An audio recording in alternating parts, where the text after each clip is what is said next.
नमस्कार दोस्तों। हाय, मैं हूँ अंशु झा और आप मेरे साथ सुन रहे हैं मेरी ही लिखी हुई कहानियाँ। और आज मैं आप लोगों को सुनाने वाली हूँ इश्क का रंग सफ़ेद का बोनस चैप्टर। जी हाँ, आज मैं आप लोगों को बोनस चैप्टर सुनाने वाली हूँ जो मैंने कहानी के ख़त्म होने के बाद 1 साल के बाद लिखा था। काफ़ी दिनों बाद लिखा था, इसलिए कहानी 5 साल का लीप ले रही है। बच्चे बड़े हो गए हैं। तो चलिए जानते हैं कि क्या है पार्ट में। परीक्षिता, परीक्षिता। पूरे सक्सेना मैंसन में परीक्षिता के नाम का शोर हो रहा था। सक्सेना मैंसन फिर से आज दुल्हन की तरह सजा हुआ था। आखिर उनके घर की लक्ष्मी और लाडली का जन्मदिन तो था और दूसरी खुशी भी बाहें फैलाकर इंतजार कर रही थी। मम्मी जी, आपने परीक्षिता को देखा है? नहीं धानी, जल्दी से उसे नीचे लेकर आओ ना, पंडित जी भी आने वाले होंगे। आराधना जी पूजा का सामान सब इकट्ठा कर रही थी। ठीक है, हम अभी लेकर आते हैं। धानी अरविंद जी के कमरे में चली जाती है। पापा जी, परीक्षिता आपके कमरे में आई है क्या? नहीं बेटा, हमने तो उसे नहीं देखा है। ये लड़की भी ना, क्या हुआ, ज़्यादा परेशान कर रही? चलो हम ढूंढ देते हैं। नहीं पापा जी, आप आराम कीजिए, हम खोज लेते हैं। पता नहीं कैसे लोग एक साथ 4-4 बच्चों को पाल लेते हैं। हमें ने तो एक ही ने नानी याद दिला रखा है। धानी वापस अपनी गुड़िया को खोजने में मगन हो जाती है। ईशानी तैयार होकर हाथों में चूड़ी पहन रही थी। पहले ये साज सिंगार उसे मजबूरी लगती थी, लेकिन अब वो इसके बिना अधूरी लगती है। तभी कुछ गिरने की आवाज़ सुनाई देती है। पलटकर देखती तो खिड़की के पास रखा हुआ फ्लावर पॉट गिरा हुआ था। लगता है बाहर आंधी आ गई है। ईशानी उठकर फ्लावर पॉट को उठा लेती है। पर्दे हटाकर बाहर देखती है तो बाहर मौसम साफ था। फिर ये कैसे गिरा? ऐसे जैसे मैं तुम्हारे प्यार में गिरा था। अतुल की आवाज़ सुनकर वो हैरान हो जाती है। पलटकर देखती है तो अतुल ख्वाबों में नहीं, असल में उसके सामने खड़ा था। अतुल! ईशानी के लब कांप जाते हैं। हाँ मैं, कैसा लगा सरप्राइज? ईशानी बिना कुछ कहे सीधे उसके सीने से लग जाती है। आराम से, मैं कहीं नहीं भागा जा रहा हूँ। ऐसी हालत में तुम्हें अपना ध्यान रखना चाहिए। ईशानी बिना कुछ बोले आंसू बहाए जा रही थी। क्या हुआ, रो क्यों रही हो? नहीं कुछ नहीं। बताओ मुझे। नहीं अतुल, कुछ भी नहीं। अब ईशानी क्या बताती? 6 महीने बाद उसे देखकर भावनाएं आंसू के रूप में बहने लगी थी। मैं तुम्हें शरद भाई की तरह खुश नहीं रख पाती हूँ ना? ईशानी झटके से उससे अलग हो जाती है। दोनों की नज़र कमरे में लगे हुए शरद की तस्वीर पर चली जाती है, जो मुस्कुराते हुए दोनों को देख रहा था। आई एम सॉरी, मैं पूरी कोशिश करूँगा। क्या कोशिश करोगे तुम? फिर से भरे हुए जख्मों को खुरेदने की? नहीं ईशानी, मेरा वो मतलब नहीं था। तुम्हारा मतलब क्या होता है तुम? क्या मैं कभी तुमसे कोई शिकायत करती हूँ?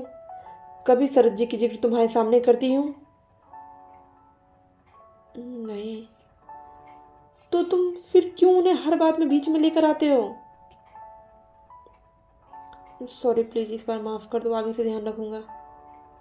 ये है एसडीएम साहब, हर बार गलती करने के बाद यही कहते हैं।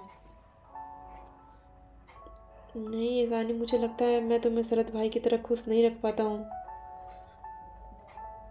मैं उनके जितना तो तुमसे प्यार नहीं करता हूँ, लेकिन उनसे कम भी नहीं करता हूँ। पता है मुझे अतुल, लेकिन हमारे हर मोमेंट के बीच में उन्हें लाना तुम्हें ज़रूरी होता है। पता है कैसे लगने लग जाता है मुझे। ईशानी अपनी भावना को शब्दों में व्यक्त नहीं कर पाती है। दोनों की शादी को 7 साल हो गए थे, लेकिन आज भी शरद का प्यार उसके दिल में छोटे से कोने में कहीं मौजूद था, लेकिन वो अतुल के प्यार और अच्छाई से भी खुद को दूर नहीं रख पाती है। और जब उसके प्यार की निशानी उसके पेट में पड़ रही है। सॉरी, आगे से मैं ध्यान रखूँगा। नहीं चाहिए मुझे तुम्हारी सॉरी। अतुल घुटनों के बल उसके सामने बैठ जाता है और उसके बढ़े हुए पेट पर देखकर अपना कान पकड़ लेता है। बेबी डॉल, मम्मा को बोलो ना पापा को माफ़ कर देने के लिए। नहीं, इस बार मैं तुम्हारी बेबी डॉल की बात भी नहीं सुनने वाली हूँ। प्लीज़ बेबी डॉल, पापा के पैरों में दर्द हो रहा है। तो बैठे क्यों, उठो। नहीं, तुम मुझे पहले माफ़ करो। हाँ ठीक है, माफ़ किया, उठो। और बताओ, मुझसे झूठ क्यों बोला था? मैं इतने दिनों से तुमसे पूछ रही थी, लेकिन हर बार यही कि छुट्टी नहीं मिली, छुट्टी नहीं मिली। क्योंकि तुम्हारे चेहरे पर ये एक्साइटमेंट देखना था। मम्मी जी और पापा जी को पता था ना, तभी सुबह से आज तुम्हारे पसंद के खाना बना रही थी। हाँ, मम्मा को पता था। अरे यार, ढंग से गले तो मिलने दो। ईशानी आगे बढ़ती है। ऐसे नहीं, ऐसे में आजकल हमारे प्यार की रुकावट भी ये बन रही है। अतुल उसे पीछे से बाहों में भरता हुआ बोलता है। ईशानी अपनी आंखें बंद कर लेती है। अतुल उसके सारे बालों को समेट कर आगे करता है और अपने होंठ उसके गले पर रखने वाला था, तभी दरवाज़ा एक झटके से खुलता है। दोनों दरवाजे पर देखते तो धानी खड़ी थी। ईशानी जी, परीक्षित आपके कमरे में। धानी इधर उधर देखते हुए सामने देखती है तो अपना सिर पीट लेती है। इन दोनों लैला मजनू को प्यार ही ख़त्म नहीं होता है। क्या हुआ भाभी? दोनों छिटक कर दूर हो जाते हैं। आज आपकी भतीजी हमारे हाथ आ गई ना तो बचेगी नहीं। आज हम उस पापा की परी का सारा पंख काट देंगे। ईशानी जी, आपने उसे देखा है? हाँ भाभी, मैंने आपके कमरे की तरफ ही उसे जाते हुए देखा था थोड़ी देर पहले। हमारे कमरे की तरफ? हाँ, ये लड़की भी ना। धानी बाहर आ जाती है, लेकिन फिर से रुकते हुए पीछे मुड़कर कहती है, देवर जी, कमरे में दरवाज़ा भी होता है। इलू इलू करने से पहले दरवाज़ा बंद कर लीजिए। दोनों भाई को जल्दी पड़ी रहती है। हाँ भाभी, बस मैं दरवाज़ा बंद करने ही वाला हूँ। कोई दरवाज़ा बंद करने की ज़रूरत नहीं है। भाभी की मदद करो परी को ढूंढने में, नहीं तो वो आज के दिन भी पिट जाएगी। अतुल धानी के पीछे चला जाता है। परीक्षिता, जल्दी से सामने आओ। धानी हाथों में फ्रॉक लेकर नीरज की शहजादी को बुला रही थी, जो पता नहीं कमरे में कहाँ जाकर छुप गई थी। परीक्षिता, तुम आ रही हो कि हम जाए घर छोड़कर? धानी पसीने से लथपथ होकर बेड पर बैठ जाती है, क्योंकि वो पिछले 1 घंटे से परीक्षिता उसे दोहरा रही थी। कपड़े पहनने की राजी नहीं थी। परीक्षिता, कह रहे हम, तुम हमारे हाथ आ गए तो हम तुम्हें बहुत मारेंगे। इस पर धानी गुस्से से बोलती है। भाभी रुकिए, मैं बुलाता हूँ। परी, चाचू आपके लिए डॉल सेट लेकर आए हैं, और हाँ, डॉल हाउस भी लेकर आए हैं, और एक मॉडल सेट भी लेकर आए हैं, और डॉक्टर सेट भी है। अब जल्दी से बाहर आ जाओ, नहीं तो मैं जा रहा हूँ सब कुछ शरद को देने के लिए। जैसे ही अतुल की सामान की गिनती सुनाई देती है, पलंग के नीचे से परीक्षिता खिलखिलाते हुए बाहर आती है। पिंक कलर की चड्डी बनियान पहने हुए परीक्षिता के गाल भी गुलाबी थे। चाचू, कहाँ है टॉयज? इधर है, आओ दिखाते हम तुम्हें टॉयज। मम्मा, चाचू। अतुल उसे गोद में उठा लेता है।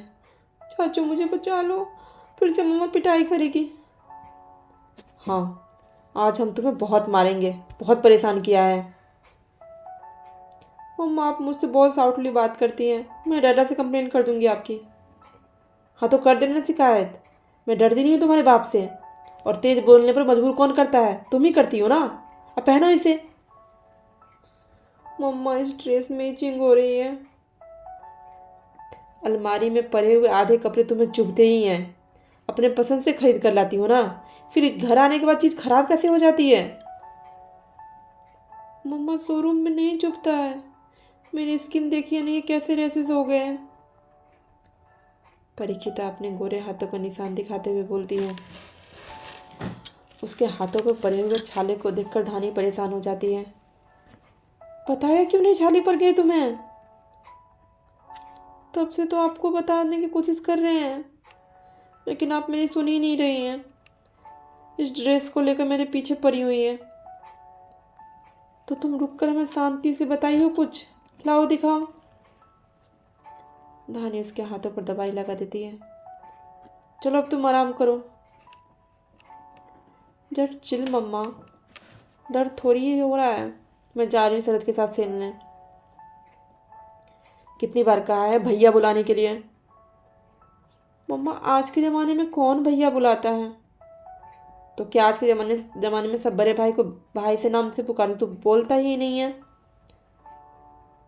नहीं ब्रो, भाई ये सब बोलते हैं। तो ठीक है, भाई ही बोल लें, लेकिन नाम से नहीं बुलाएगी और नीचे जाकर सबका आशीर्वाद लेगी। मम्मा नहीं लेगी आशीर्वाद तो हम नाराज़ हो जाएंगे। पता नहीं आप कहाँ से डैड की लाइफ में आ गई।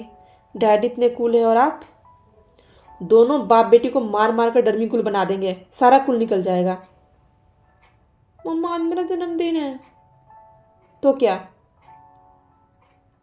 आज के दिन भी मार खाओगी? परीक्षिता तुरंत अपने चेहरे पर मासूमियत टपकाने लग जाती है। परी भाभी आप जाइए, तैयार हो जाइए, मैं इसे रेडी कर देता हूँ। वैसे भाई नहीं दिख रहे हैं।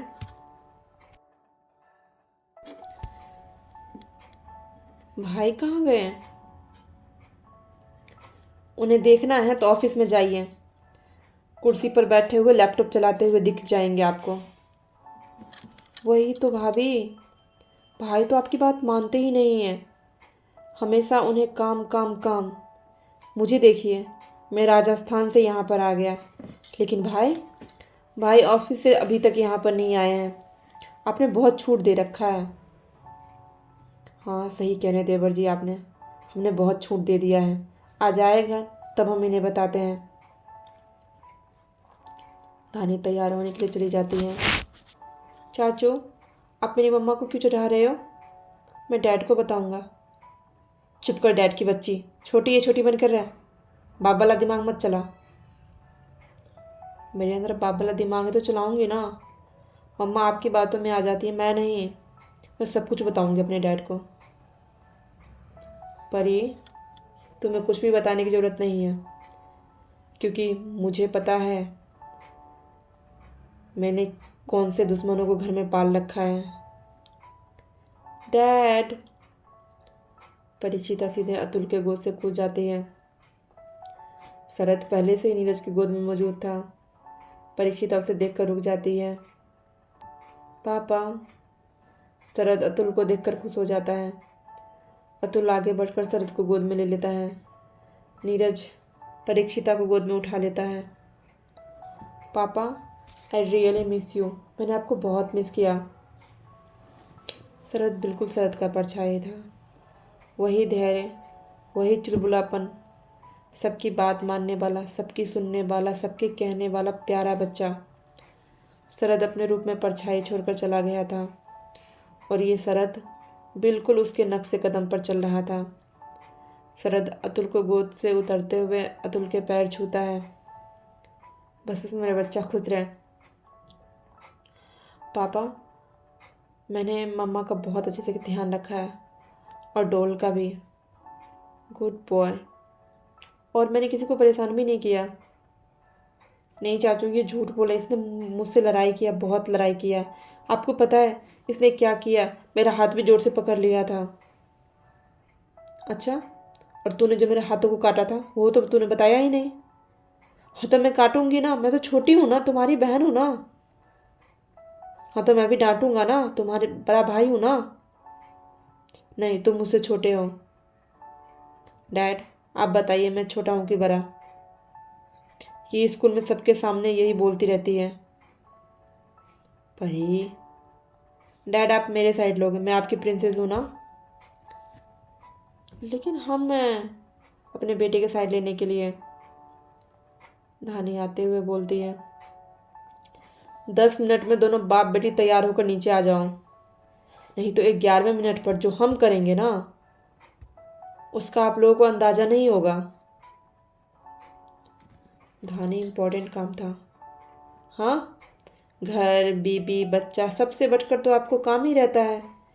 एक दिन भी आप छुट्टी नहीं ले सकते हैं। नीरज गुस्से से अतुल को देखता है। चलो शरद, यहाँ मामला गर्म होने वाला है। तुम भी चलो परी, मैं तुम्हारे लिए ड्रेस लेकर आया हूँ। सच्ची चाचू? चलो। अतुल परी और शरद को लेकर कमरे से चला जाता है। धानी गुस्से से उसके कपड़े अलमारी से निकाल कर बाहर रख रही थी। नीरज पीछे से उसे बाहों में भर लेता है और अपने अधरों को उसके कोरे पीठ पर जमा देता है। धानी की पकड़ कपड़ों पर बन जाती है। धानी उससे छिटक कर दूर हो जाती है। नीरज उसका हाथ पकड़ते हुए अपनी तरफ खींचता है तो खींचे हुए उसके सीने से लग जाती है। छोड़िए हमें, नीचे सब खोज रहे होंगे। चली जाना, पहले मैं अपना डोज ले लूं। क्यों, ऑफिस में कोई सखी सहेली नहीं मिली है आपको? धानी, मैं ऑफिस काम करने जाता हूँ। हाँ तो जाइए ना, काम करिए ना, हमें छोड़िए। आप नहीं भी देंगे समय ना, फिर भी हम जिंदा है। धानी, क्या धानी? फ़ोन देखिए, सुबह से 50 बार हम आपको फ़ोन कर चुके हैं। धानी, मीटिंग के वक्त फ़ोन साइलेंट रखना पड़ता है। हाँ तो अभी भी साइलेंट रहिए ना, अभी काहे बोल रहे हैं? अच्छा, आई एम सॉरी। बस कुछ भी कर दीजिए और सॉरी बोल दीजिए। तो क्या चाहती हो तुम? हम क्या चाहते हैं आपके प्यार के अलावा?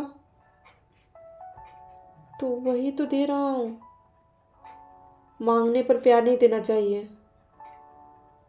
तो मैं तो बिना मांगे तुम्हें दे रहा हूँ प्यार। अभी तुमने कहाँ मांगा है? मतलब हम कह रहे हैं हमें ऐसे प्यार नहीं चाहिए आपका। तो कैसे चाहिए? मतलब मुझे नहीं पता है, तुम बस मेरे पास रहो। नीरज उसके साड़ी का पिन खोलने लग जाता है, उसे अपने प्यार की नदी में बहाने लग जाता है। दानी भी कब तक झूठी नाराज़गी दिखाती। अच्छा छोड़िए ये सब, नीचे इंतज़ार कर रहे हैं सब, थोड़ी देर और कर लेंगे। कोई आ जाएगा, प्लीज़ समझने की कोशिश कीजिए ना। अतुल है संभालने के लिए, कोई नहीं आएगा। नीरज वापस उसे बाहों में भर लेता है। अतुल, धानी और नीरज कहाँ हैं? अतुल ईशानी दोनों बच्चों को लेकर नीचे आ जाते हैं। मम्मा, भाभी भाई का क्लास ले रही है लेट आने के लिए। अरे लेकिन उसको भी तो काम रहता है ना। मम्मा, कभी भी आपको भाई की गलती दिखाई नहीं देती है क्या? बहुत बिगड़ गए हैं, भाभी सुधार रही है। ईशानी, तुम भी इसे सुधारो, बहुत बोलने लगा है ये। मम्मा। हाँ मम्मी जी, आज से मैं भी चालू करती हूँ। आराधना जी मुस्कुराती है। आओ आराम से बैठो। अतुल तुम भी बैठो। थोड़ी देर में नीरज और धानी भी नीचे आ जाते हैं। दिन में गोद भराई का रस्म था और रात में परीक्षिता का बर्थडे का सेलिब्रेशन रखा गया था। छोटी सी पूजा रखी गई थी घर की शांति के लिए। अतुल ईशानी पूजा पर बैठ जाते हैं, साथ ही साथ परीक्षिता भी बैठती है। जब शरद आया था तो ये रस्म नहीं हो पाया था, समय ही अलग था, वो माहौल ही अलग था। लेकिन इस बार सबने ईशानी की गोद भराई करने का मन बनाया था। बड़ी माँ।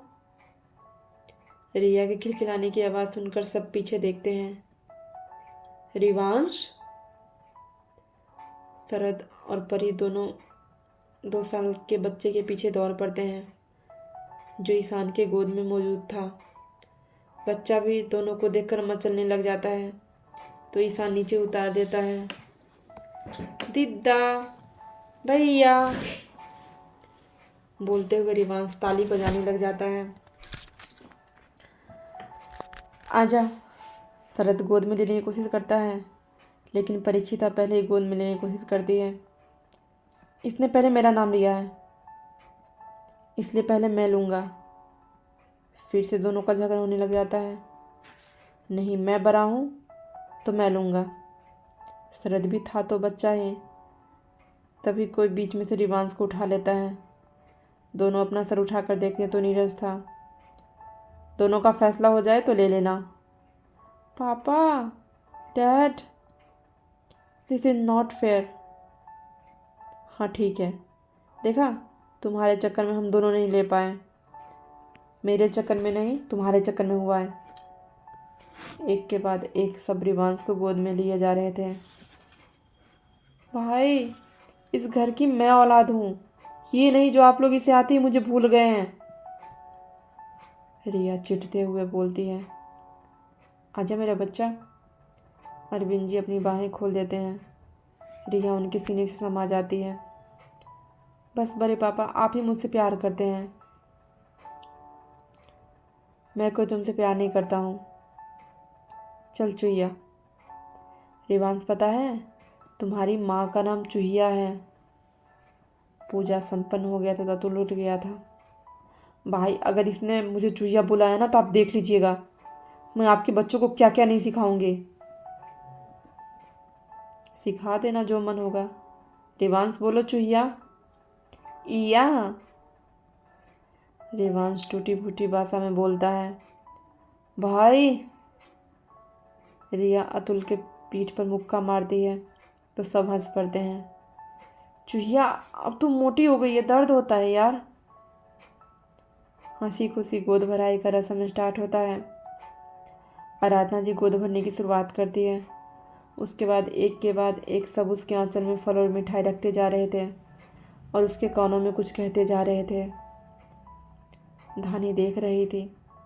ना चाहते हुए उसकी आंखों में एक कतरा आंसू का निकल जाता है। क्या हुआ? नीरज को अपने बगल में देखकर वो हैरान हो जाती है। नहीं, कुछ नहीं। तुम्हें भी दोबारा माँ बनना है? तुम कहो तो मैं प्लान करता हूँ, बस संभालना तुम्हें ही होगा। मैं बन सकती हूँ? धानी नीरज की आंखों में देखते हुए सवाल करती है। नीरज उसकी आंखों को देखकर हैरान हो जाता है। धानी, कब तक बेवकूफ़ बनाने का इरादा है आपका? धानी, कोई तुम्हें बेवकूफ़ नहीं बना रहा है, तो फिर क्यों हमारी कमी को आप अपने ऊपर ले रहे हैं? धानी, किसने तुमसे बकवास कहा है? किसी ने नहीं, डॉक्टर की बात सुने थे हम। तो वहीं भूल जाओ, कोई कमी नहीं है तुम्हारे अंदर। तुम्हारी कमी का जीता जागता सबूत है, देखो वो। क्या उसके रहते हुए तुम्हें कभी किसी चीज़ की कमी होती है? नहीं, लेकिन हम। नानी, क्यों बिना मतलब की बात सोचकर परेशान होती हूँ? आजकल के ज़माने में कौन दूसरा बच्चा करता है? कोई दूसरा बच्चा नहीं करता है। एक बच्चे आने के बाद फैमिली कंप्लीट हो जाती है। ये लोग भी तो प्लान नहीं किया था, अब आ गया तो रख लिया है। नहीं तो बताओ, शरद 6 साल का हो गया। अगर दोनों चाहते तो इतना लंबा गैप होता। प्लीज़, फालतू की बातें सोचकर दिमाग मत खराब किया करो अपना। नहीं कर रहे हैं। खुश हैं आप, और हमें किसी चीज़ की ज़रूरत नहीं है। धानी उसके सीने से लगते हुए बोलती है। आप दोनों भी ना कहीं भी चालू हो जाते हैं तो तू क्यों रोमांस का दुश्मन बन रहा है? हमारे पीछे क्यों रहता है? जाकर बच्चों को संभाल। अतुल मुंह बनाते हुए चला जाता है। अब कैसी चल रही है लाइफ? बहुत मस्त भाई। और कंपनी संभालने में तो कोई दिक्कत नहीं हो रही है ना? नहीं सर, ईशान आज भी उसे सर ही बुलाता था, क्योंकि उसके अंदर से उसका खौफ गया ही नहीं था। कुछ दिन पहले ही ईशान ने नीरज की कंपनी खरीदी थी, और वो भी अपने मेहनत से, अपने पैसों से। नीरज तो उसे वैसे ही दे देता, लेकिन ईशान को मंजूर नहीं था। यहाँ तक पहुँचने में उसे 5 साल लग गए थे। नीरज ने भी सेल्फ रिस्पेक्ट देखते हुए वीएन एम्पायर उसे दे दिया था, और सक्सेना वाली कंपनी खुद संभालता था। ईशान ने अच्छे इलाके में एक अच्छा घर ले लिया था, और अब कैलाश जी और रिया के और अपने बेटे के साथ रहता था। इन 5 साल में उनके घर में भी एक छोटा सा मेहमान आ गया था, जो इस वक्त सबका लाडला बना हुआ था। शाम को सब तैयार होकर पार्टी में मौजूद थे। 2 ही लोग परेशान नज़र आ रहे थे, एक नीरज और एक नीरज की शहजादी। क्या हुआ डैड, कहाँ है मेरी फ्रेंड? अरे वो लोग निकले तो थे, पता नहीं अब तक क्यों नहीं पहुँचे हैं। 2 घंटे उन्हें एयरपोर्ट से निकले भी हो गए हैं। दिल्ली की ट्रैफिक भी ना, फंस गए होंगे। ऐसा कौन सा दोस्त आ रहा है जो आप दोनों बाप बेटी परेशान हैं? आएगा तो तुम भी मिल लेना, और इस बार तो अपनी फैमिली के साथ आ रहा है। चलो, तब तो हमें भी बेसब्री से इंतज़ार है। तभी कुछ सिक्योरिटी गार्ड पार्टी के अंदर आते हैं। लगता है आ गया। आप दोनों बाप बेटे इस काले मुस्टंडे का इंतजार कर रहे थे? धानी, मुंह खोलने से पहले देख लिया करो कि सामने कौन है। चलो। नीरज धानी को लेकर दरवाजे की ओर तरफ बढ़ जाता है। पीछे पीछे पूरा परिवार था। चलो, अगर तुम दोनों का मेकअप पूरा हो गया तो नीचे उतरो। डाटा बस लिप ग्लॉस लगाना है। नहीं बच्चा, हो गया है। चलो, डाटा गुस्सा कर रहे हैं। शिखा सोफी का हाथों से लिप ग्लॉस लेते हुए पर्स में रखती है। देखो, सब यहाँ पर पहुँच गए, लेकिन तुम दोनों को उतरा नहीं जा रहा है। उतर रहे कि नहीं? उतर रहे हैं ना, कितना डांटेंगे। शिखा अपनी साड़ी ठीक करते हुए नीचे उतर जाती है। दूसरी तरफ से कुशाल उतरता है। कुशाल के साथ सोफी भी उतरती है। शिखा सभी बड़ों का पैर छूने लग जाती है। हैप्पी बर्थडे परी। सोफी जाकर परीक्षिता के गले लग जाती है। देखो, मैं तुम्हारे लिए क्या गिफ्ट लेकर आया हूँ। चाचू गिफ्ट दो ना। प्रीतम एक गिफ्ट का बॉक्स पकड़ा देता है। थैंक यू सोफ़ी, तुम आई ना, मुझे बहुत अच्छा लगा। हम हमेशा वीडियो कॉल पर बात करते हैं, आज फर्स्ट टाइम मीट कर रहे हैं ना। आओ आओ, मैं तुम्हें शरद से यानी कि अपने भाई से तुम्हें मिलवाती हूँ। वही जो हमेशा सोफ़ी को देखकर छुप जाता है। हाँ, पता नहीं तुम्हें देखकर क्यों छुप जाता है, अभी भी कहीं छुपा ही हुआ होगा। सच में शरद ईशानी के पीछे छुपा हुआ था। छुप छुप कर लाल फ्रॉक और लाल गाल वाली लड़की को देख रहा था। पता नहीं उसे सोफ़ी के सामने जाने में बहुत शर्म आती थी। कभी परी से बात कहने के लिए कहती तो वो सामने ही नहीं आता था। शरद शरद मतलब भाई, इससे मिलो, ये है मेरी फ्रेंड सोफ़ी। हाय, मेरा नाम है सोफ़ी, और आपका नाम क्या है? शरद कुछ बोलता ही नहीं है और वहाँ से जाने लग जाता है। ये तो फिर भाग गए। भाई रुको ना, हम केक कट करना है। कहाँ भाग रहे हो? अतुल शरद को पकड़ता है। पापा, मैं वॉशरूम जा रहा हूँ। अभी थोड़ी देर पहले तो वॉशरूम से आया था, चल। दोनों बच्चे भी उसके पास पहुँच जाते हैं। सोफ़ी, आपको भाई बुलाए? शरद फिर भी खामोश रहता है। बोल शर्मिला बोल, लाइफ में पहली लड़की मिली, वो भी तुझे भाई बना रही है। अतुल मन ही मन शरद को बोलता है, नहीं सोफ़ी, ये सिर्फ मेरा भाई है, पर ये अपना सामान किसी के साथ शेयर नहीं करती है। तुम नाम से बुलाओ। ओह ठीक है, फ्रेंड्स। सोफ़ी हाथ आगे कर देती है। इस बार शरद थाम लेता है। ओके, तो आज से आप सोफ़ी के दोस्त हुए। हे भगवान, ये किस पर चला गया? इतना तो कोई शर्माता नहीं है हमारे घर में। अतुल शरद को देखते हुए बड़बड़ाता है, लेकिन चल, मेरे बेटे ने 6 साल की उम्र में पहली गर्लफ्रेंड पटा ली। वाह बेटा, फक्र से सिरा चौड़ा कर दिया तुमने बाप का। अगर कुछ साल को पता लग गया ना तो यही सीना तुम्हारा तोड़ देगा। बच्चे हैं। नीरज अतुल को डांटता है। ये देखो, आ गई प्यार के दुश्मन। कुशाल, इससे मिलो, ये है मेरा छोटा भाई। Hello sir. हाय, ये है उसकी पत्नी। मेरी पत्नी से तुम मिल ही चुके हो। सर, मुझे आधे घंटे का समय मिल सकता है? क्यों, क्या हुआ? सर, एक इम्पॉर्टेंट कॉल अटेंड करना है। हाँ, अतुल तुम्हें ऊपर वाले फ्लोर पर छोड़ देगा। अतुल जाओ। चलिए सर। कुशाल आगे चला जाता है, अतुल पीछे चल पड़ता है। हैं, बेटी तो पसंद आ गई है, लेकिन ये बेटी का बाप नहीं पसंद आया है। कुछ कहा तुमने? नहीं नहीं सर, आप यहीं पर बात कीजिए, मैं नीचे जाता हूँ। कुशाल अपने फ़ोन में व्यस्त हो जाता है। नीचे शिखा पूरे परिवार से मिलकर खुश थी, स्पेशली धानी से मिलकर। मैम, आप बहुत अच्छी हैं। आप हमें नाम से बुला सकती हैं। वैसे आपके पतिदेव कहाँ गए हैं? गए होंगे फ़ोन से बात करने के लिए। शिखा मुंह बनाते हुए बोलती है। धानी उसके हाथ में पहने हुए चूड़ा को देखती है। आपकी शादी अभी अभी हुई है? हाँ, कुछ महीने पहले हुई है। अच्छा, फिर ये बिटिया इनकी पहली पत्नी की है? मतलब आप उनकी दूसरी पत्नी हैं? हाँ, लेकिन बच्ची को देखकर तो नहीं लगता है कि वो आपकी बच्ची नहीं है।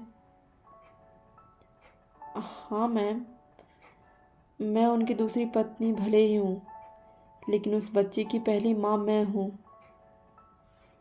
मतलब हम कुछ समझे नहीं। मैम, मतलब जानने के लिए तो आपको अनोखा बंधन पढ़ना होगा। हिंदी में है तो हम ज़रूर पढ़ेंगे। क्या मतलब, आपको अंग्रेजी नहीं आती है? नहीं आती है, लेकिन सर तो बहुत बड़े बिजनेसमैन हैं। लेकिन हम ज़्यादा पढ़े लिखे नहीं हैं ना, और ये भी हमारे दूसरे पति हैं। धानी नीरज को देखते हुए बोलती है। क्या मतलब आपका? हम विधवा थे, इन्होंने हमारी ज़िंदगी संवारी है, एक अनपढ़ गवार को पत्नी बनाकर। लेकिन कैसे, आप दोनों मिले कैसे थे? शिखा को भी इंटरेस्ट आ जाता है दोनों की लाइफ के बारे में जानने का। अब हमारी कहानी जानना है आपको तो इश्क का रंग सफ़ेद पढ़ना होगा। चलो केक कट करते हैं। दोनों उठकर परीक्षिता के पास चले जाते हैं। कुशाल भी बात करके नीचे उतर गया था। दोनों बच्चियों कितने खुश थे। परी केक काटते हुए सबसे पहले नीरज को खिलाती है। सोफ़ी की नज़र कुशाल पर चली जाती है। बच्ची की नज़र में एक अजीब सी मायूसी थी, जो कुशाल साफ महसूस कर पा रहा था। आओ कुशाल। जी जी सर। केक खाने खिलाने का प्रोग्राम चलता है। कुशाल, पता चला मुझे तुम्हारी लाइफ के बारे में। ज़िंदगी तुम्हें फिर से मौका दे रही है, जियो। बीवी है, बच्ची है, उसके लिए खुश रहो। जो छोड़कर चला गया उसके लिए दुखी मत रहो। जी सर, आई होप तुम मेरी ये बात भी मानोगे। जी सर, मैं आता हूँ। भाई, इसी तरह आपको अपने बेटे के लिए इनके बेटी का भी हाथ मांगना होगा। अतुल, अच्छा वो देखिए, शरद और सोफ़ी एक दूसरे को केक खिला रहे थे। और परी दोनों की तस्वीर निकाल रही थी। नीरज हैरानी से अतुल की तरफ देखता है, जो अपनी एक आंख दबा देता है। तो हर हर महादेव दोस्तों, ये कहानी आज पूरी तरीके से यहीं पर अंत हो गई है। और रीडर्स के डिमांड पर और लिसनर्स के डिमांड पर मैंने इसका सीज़न 2 लिखने का प्रोग्राम बनाया है। लेकिन आप लोगों के लिए एक बात बहुत ज़रूरी बताना हो गया है। ये कहानी जिस तरह से आप लोगों को रोज़ मिल रही थी 30-30 मिनट के पार्ट डेली बेसिस पर, अगर मैं इसका सीज़न 2 लिखूँगी तो आप लोगों को डेली नहीं मिल पाएगा कहानी, वो भी 30 मिनट का, क्योंकि 30 मिनट का लिखने में कम से कम 2 से 3 दिन का वक्त लगता है। तो आप लोगों को इंतज़ार करना पड़ेगा उस कहानी को आने के लिए। तो उस कहानी में आने में समय लगेगा, वो मैं शायद नेक्स्ट मंथ से स्टार्ट करूँगी। इस मंथ से मैं स्टार्ट नहीं कर रही हूँ, नहीं तो मेरे पास ऑलरेडी बहुत सारे काम हैं, प्रोजेक्ट है, उस पर काम करूँगी। तो अभी मैं कल से आप लोगों को सुनाऊँगी अनकही चाहत। वो भी कहानी बहुत अच्छी है। उसमें एक माँ है और एक बच्चा है जो अपने पिता को ढूंढ रहा है, और आखिर उस बच्चे का पिता कौन है, ये जानने के लिए आपको सुनना होगा अनकही चाहत। मेरी ही लिखी हुई कहानी है और कल से उसके पार्ट्स आएंगे। और इसका सेकेंड पार्ट मैं चाहूँगी जल्दी स्टार्ट करना, लेकिन जब वो कहानी स्टार्ट होगी तो धीरे धीरे आएगी, डेली बेसिस पे नहीं आएगी। आई होप आप लोग मुझे समझेंगे, क्योंकि मैं सिर्फ यूट्यूब पे काम नहीं करती हूँ, मेरा प्रतिलिपि पे काम चलता है, मैं वहाँ पे राइटिंग करती हूँ। अब मैं यहाँ पर उनके ऑडियो बनाकर डालने लगी हूँ, तो समझ गए। तो और यहाँ पे मुझे टाइम लगेगा, जैसे मुझे मौका मिलेगा मैं लिखकर ऑडियो बनाकर यहाँ पे पोस्ट कर दिया करूँगी। और हाँ, अगर चैनल पे नए हैं, कहानी अच्छी लगी हो, इंटरेस्टिंग लगी हो, कुछ अलग लगी हो, तो सब्सक्राइब करके ज़रूर जाइएगा, क्योंकि आपका एक सब्सक्रिप्शन मेरा प्रोत्साहन बढ़ा सकता है। और हाँ, सुपर थैंक्स का ऑप्शन भी आप लोगों का नीचे इनेबल हो गया है। अगर आप देखेंगे, अगर आपको लगता है कि मैंने कुछ मेहनत की है, तो आप लोग मुझे अप्रिसिएट कर सकते हैं सुपर थैंक्स देकर। तो थैंक यू सो मच इतना प्यार करने के लिए, इतना सपोर्ट करने के लिए। सच में गाइस, मैं जिस तरीके से आई और आप लोगों ने तुरंत ही कहानी को अपना लिया, मुझे बहुत अच्छा लगा था। मैं चाहती हूँ हर कहानी पे आप लोग मुझे इसी तरह से सपोर्ट करें, बस। और क्या ही कहूँ मुझे, क्योंकि मेरा भी यहाँ पे शुरुआत है, और मैं चाहती हूँ नए नए लोग मेरे साथ बस जुड़ते जाए, और कहानी अगर अच्छी लग रही है तो दोस्तों के साथ भी शेयर करते जाए। थैंक यू सो मच मुझे इतना प्यार देने के लिए, सपोर्ट करने के लिए, और मिलते हैं। और हाँ, इश्क का रंग सफ़ेद का सीज़न 2 कहानी का नाम होगा इश्क गुलाबी। जी, अब कहानी क्या है, क्या उसमें नीरज धानी होंगे या इनके बच्चे होंगे या कुछ, मतलब जो भी होगा वो आपको इश्क गुलाबी आने के बाद ही पता चलेगा। एक पार्ट मेरे पास लिखे हुए हैं, तो मैं कुछ दिनों में उसका ऑडियो बनाकर पोस्ट कर दूँगी। बाकी के पार्ट्स धीरे धीरे लिखूँगी और धीरे धीरे आएंगे। और हाँ, इतनी लंबी नहीं आएगी, मैक्सिमम 10 से 15 मिनट का ही ड्यूरेशन का आपको मिलेगा। Thank you so much for listening me.